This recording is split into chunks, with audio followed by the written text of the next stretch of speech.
السلام عليكم ورحمة الله وبركاته. أهلا وسهلا بيكم في قناتنا أكلاتنا اليومية. هنعمل مع بعض الحواوشي الجميل دي بمكونات جميلة كده وبسيطة. عندي في المكونات كيلو ونص من الدقيق. الدقيق متعدد الأغراض. وعندي هنا معلقة من الخميرة ومعلقتين من اللبن البودر وأربع معالق من السكر وملح والمية للعجن. حاجة بسيطة خالص اهي موجودة عندنا في البيت، هنقدر نعمل أحلى حواوشي.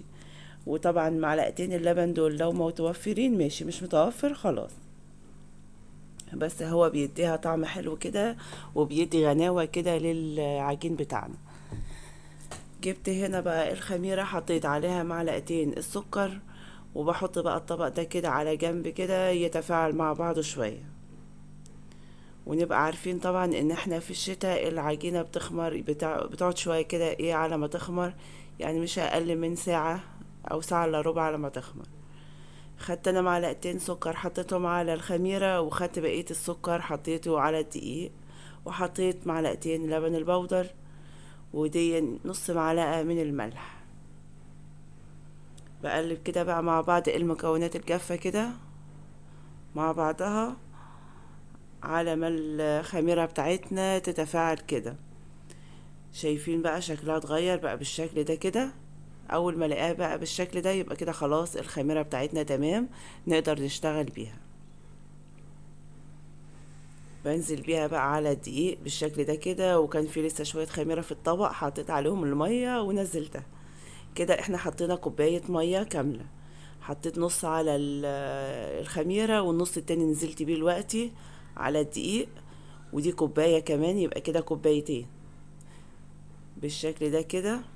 وابدأ ان انا اقلب الاول كده بالاسبتيولا. ودي كوباية التالتة هي حطيت نصها. لازم ننزل كده تدريجي بالمية، ما ننزلش بالمية كلها مرة واحدة. دول كده 3 كوبايات من المية. حتى لو عارفين كمية المية لازم برضو ننزل بيها تدريجي على الدقيق، ونبدأ نقلب كده. هشيل بقى الاسباتيولا كده وابدأ انزل بايديا عشان احس العجين كده واعجنه كويس بالشكل ده كده.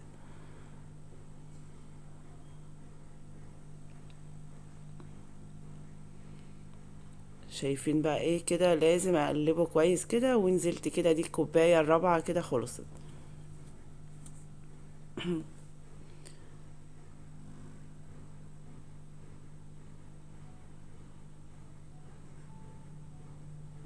شايفين كده بقى ايه، بخليه يندمج كله مع بعضه بالشكل ده كده.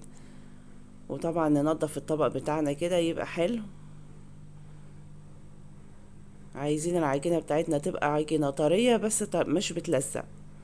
عايزينها عجينة طرية مش بتلزق.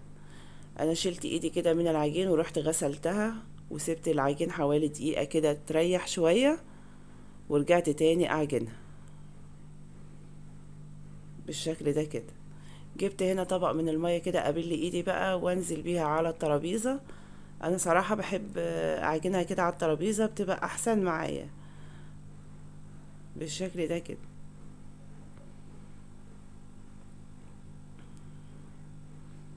شايفين العجينة معانا ما شاء الله كده. لازم تتعجن كويس عشان العجينة تبقى لها عرق كده معانا، وبعد ما تتخبز تبقى طعمها حلو وتفضل معانا لأطول مدة. طعمها حلو وما تبرتولش معانا واحنا بناكلها. ناكلها كده تقعد، حتى لو العجينة قعدت يوم اتنين بتفضل طازة وجميلة. ده من ايه؟ من ان انت بتعجنيها كويس وتعملي لها عرق كويس بالشكل ده كده.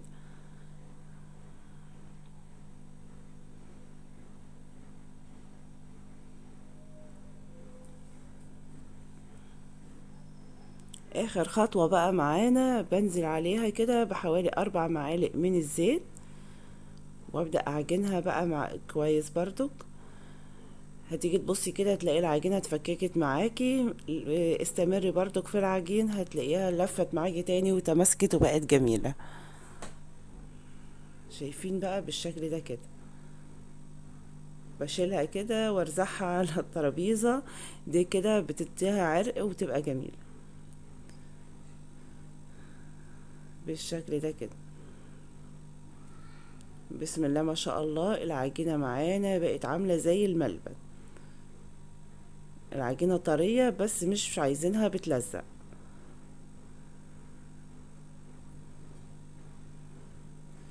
اخدت معانا عجين قد ايه؟ حوالي ربع ساعة. عجنتها ربع ساعة. جبت هنا بقى معلقة من الزيت وحطيتها في الطبق كده عشان لما يخمر ما يلزقش في الطبق بتاعنا. وببطنه برضو بالزيت كده من الجناب، وبسيبها تخمر حوالي ساعة. على بقى ما تخمر احضر الحشوة معاكو. ده نص كيلو من اللحمة، بس اللحمة بتاعتنا حمرة. كان عندي هنا حتة ليا في الفريزر، جبتها بشرتها ونزلت بيها على اللحمة.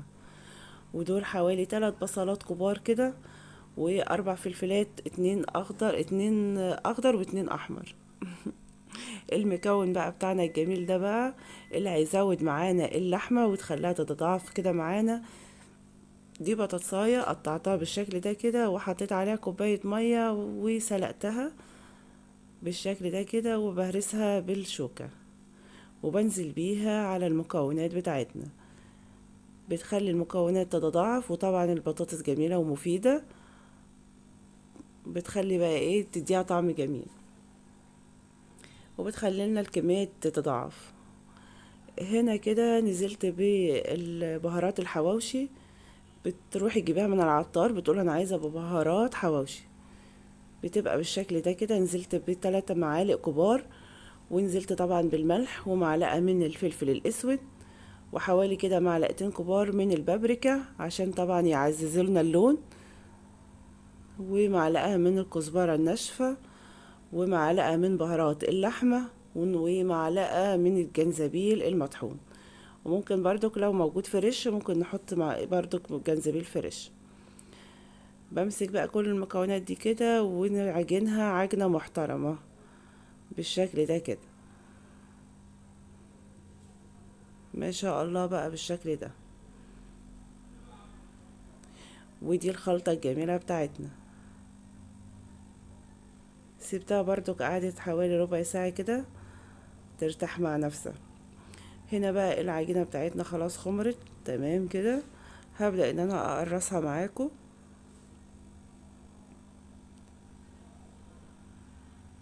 انا هعمل احجام، هعمل حجم كبير وحجم وسط وحجم كبير وحجم صغير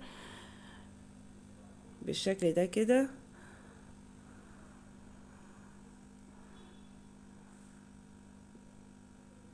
بحاول ان انا ادخل العجينة لجوه والفها وابرمها بالشكل ده.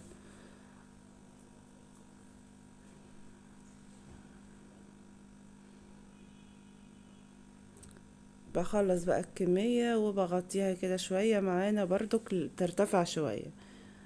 كل مرحلة بنعملها لازم نسيبها ترتفع شوية كده. جبت اول واحدة انا قرصتها وبدأت ان انا ابططها. يعني احنا عجنا، سبت العجين لما يخمر، قرصت سبت العجين لما يتقرص، وبعد ما يشكل برضك بتسيبيه يخمر شوية قبل ما يدخل الفرن برضك يخمر شوية. كل مرحلة مرحلة وبنحطه ايه، بنسيبه يخمر شوية. هنا كده بقى ايه، جبت قطعتين من العجين بالشكل ده كده وببططهم كده. افردهم مقاس واحد هما الاتنين بالشكل ده. وبجيب بقى قطعة كده من اللحمة وبفردها عليها، وبسيب حوالي نص سنتي كده على الطرف عشان ابدأ الزق فيهم الاتنين مع بعض يتلزقوا.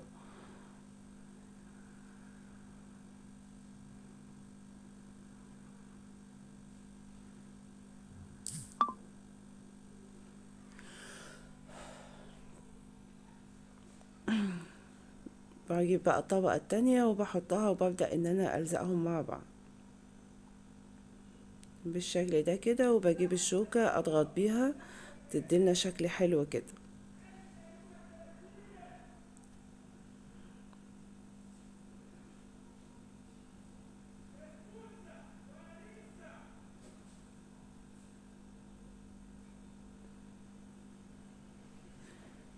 تمام بقى بالشكل ده كده. بجيب الصينية بتاعتنا وبدهنها دهنة من الزيت، وبحط فيها الرغيف الحواوشي بتاعنا.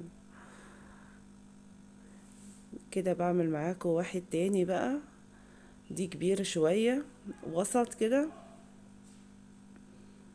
هبدأ احط فيه اللحمة، بس احنا هنلفه ونكوره تاني. برضك لازم ان احنا نفرده ونفرد فيه اللحمة، بعدين نلفه بطريقة كده ان اللحمة تبقى مفرودة فيه كله بالشكل ده. يعني انتوا شايفين الشكل اكتر، شايفين بقى بالشكل ده ان اللحمة تبقى مفرودة من جوه قبل ما نقفلها بالشكل ده. وبرضك مش هبططه دلوقتي، انا بسيبه برضك يختمر شوية بعدين ابططه في الصاج بتاعنا. شايفين؟ شوفوا معايا تاني ان انا بفردها وارجع افرد عليه اللحمة.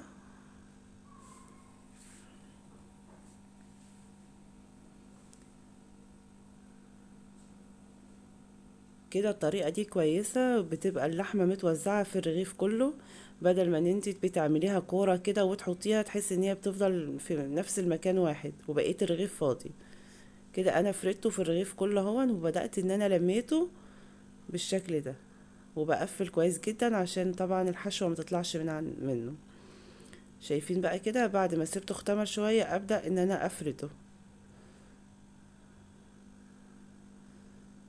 بالشكل ده كده. يعني كل اللي على الترابيزة ده كده كله اتعبى، وبسيبه يختمر. ودخلته بقى الفرن وطلع بالشكل الجميل ده.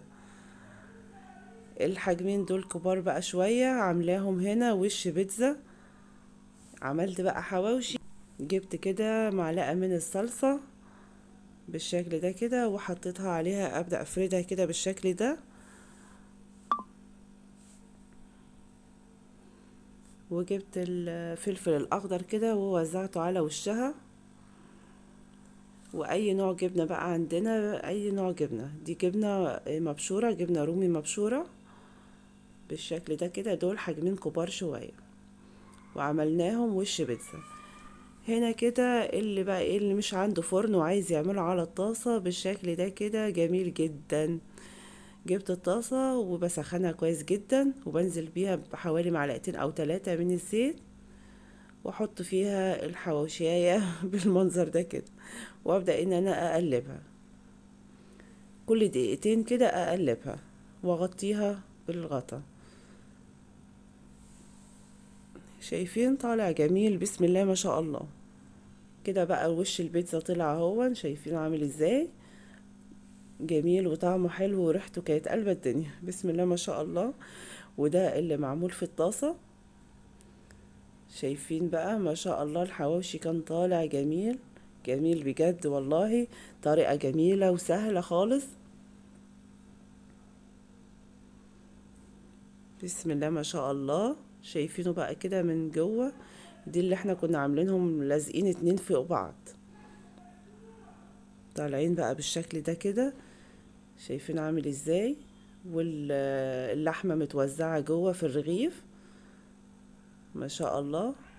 وده اللي معمول في الطاسة عاطي ان هو شكل خالص اللي بيتباع خالص بالشكل ده كده. اللي معمول بالطاسة صراحة طلع احلى وجميل جدا. شايفين؟ بسم الله ما شاء الله طعمه كان جميل، تحفة تحفة بجد. اتمنى تجربوها بالطريقة دي كده. ولو عجبكم الفيديو ما تنسوش تعملوا لنا لايك وشير واشتراك في القناة وتفعلوا الجرس عشان يوصل لكم كل جديد بعمله. والسلام عليكم ورحمة الله وبركاته.